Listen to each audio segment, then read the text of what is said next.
It was a cold evening in downtown Chicago, the kind where the wind rushed through the streets and people walked quickly just to escape the chill.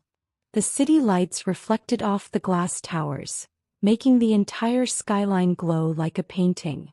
Expensive cars lined the streets, and people dressed in elegant clothes stepped out of taxis and luxury vehicles. Among the crowd was a man who didn't seem to belong to that world at all. His name was Ethan Carter. He walked calmly down the sidewalk wearing a simple dark jacket, plain jeans, and a pair of worn sneakers.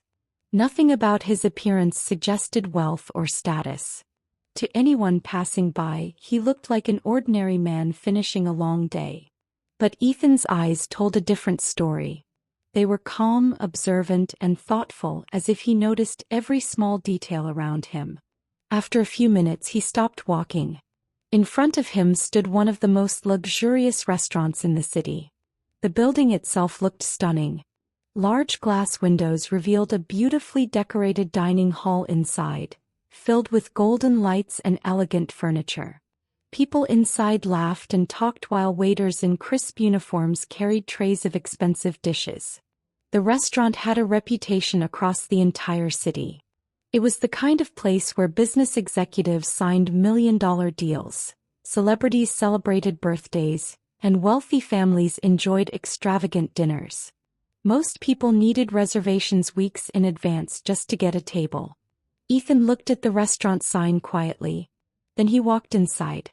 The moment he stepped through the doors, the warm air of the restaurant surrounded him. Soft piano music filled the room while guests chatted over wine glasses and carefully prepared meals. But within seconds something changed. A few people near the entrance noticed Ethan. Not because he was famous. Not because he looked important. But because he didn't look like someone who belonged there. The hostess behind the reception desk looked up and smiled politely at first.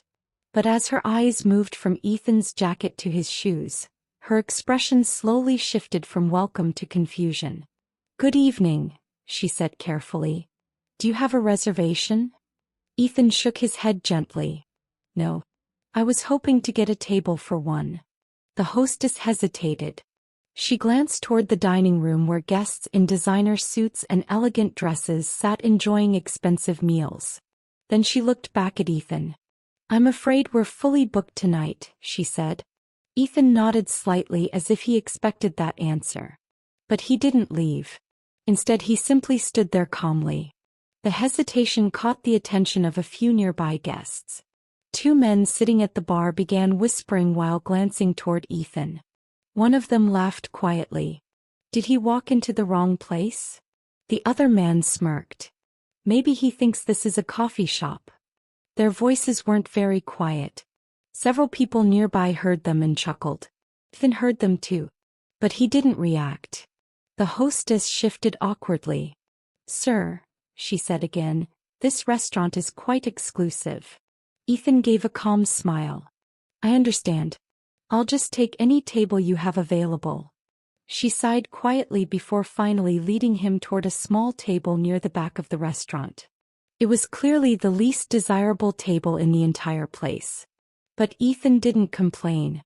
He simply sat down. A waiter approached the table a moment later. Unlike the hostess, the waiter didn't even try to hide his irritation. He looked Ethan up and down with a skeptical expression. "Just so you know," the waiter said, "our menu is quite expensive." Ethan looked up from the table. "That's fine." The waiter dropped the menu in front of him and walked away without another word. A few minutes later, Ethan quietly studied the menu.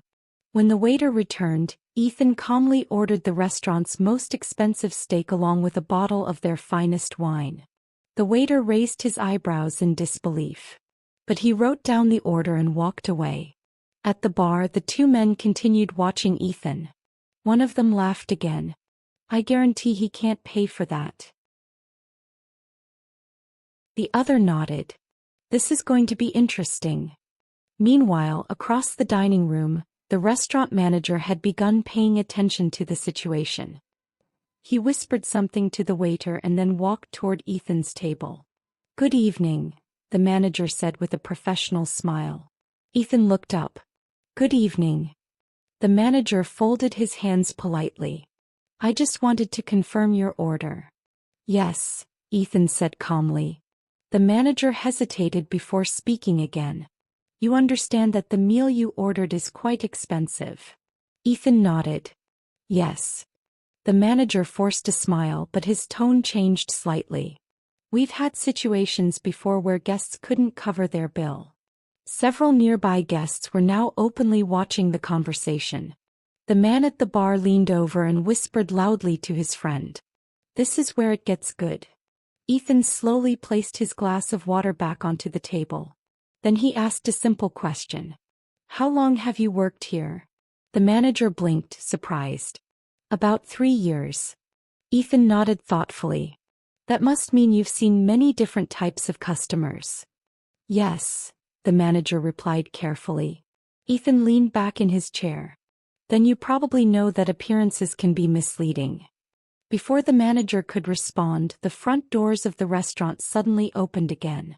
A sharply dressed man hurried inside. The manager immediately recognized him and straightened his posture.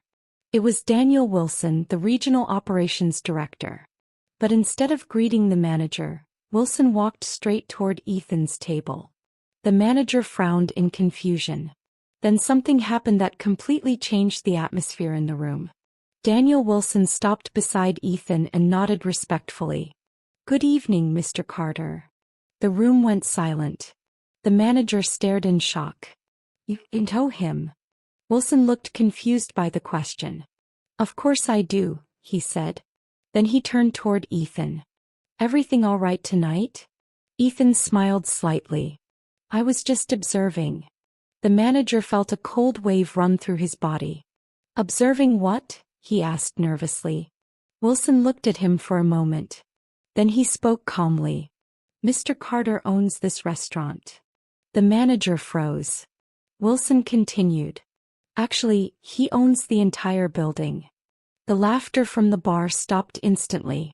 Glasses slowly lowered. Every guest in the restaurant stared at Ethan.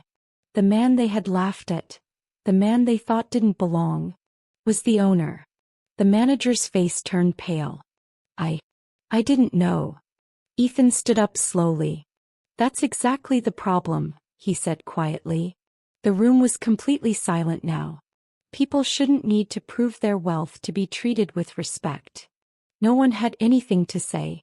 Because deep down everyone in that room knew he was right. Ethan looked around one last time. Then he calmly walked toward the exit. Behind him, the restaurant remained silent. Not because of fear, but because everyone had just learned an unforgettable lesson. The man they mocked owned everything.